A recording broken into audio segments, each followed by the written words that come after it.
Monsieur le Président.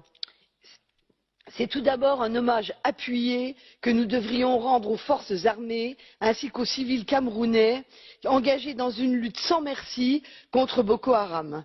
D'autant que ce combat résolu contre le terrorisme, le Cameroun l'aura porté bien au-delà de ses propres frontières, dans le cadre du partenariat transsaharien, puis au sein de la force multinationale mixte. Et c'est en dépit d'une situation intérieure très difficile qu'il a longtemps accueilli des milliers de réfugiés nigérians fuyant la barbarie islamiste.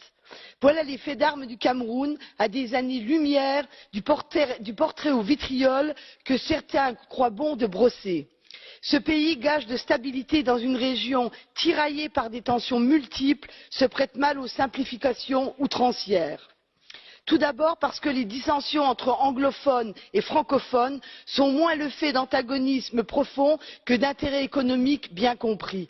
C'est au large des régions anglophones que gisent les principales réserves nationales d'hydrocarbures et la gestion des entreprises publiques qui les contrôlent constitue un enjeu avoué. Deuxièmement, parce que des réformes considérables ont été consenties par le gouvernement camerounais, je pense bien sûr à la commission pour le bilinguisme et le multiculturalisme, à l'ouverture élargie au droit anglo-saxon au sein de la Cour suprême, comme de l'École nationale d'administration et de magistrature, ou enfin au recrutement de professeurs bilingues. Du reste, la société camerounaise plurielle ne saurait se définir par cet unique clivage.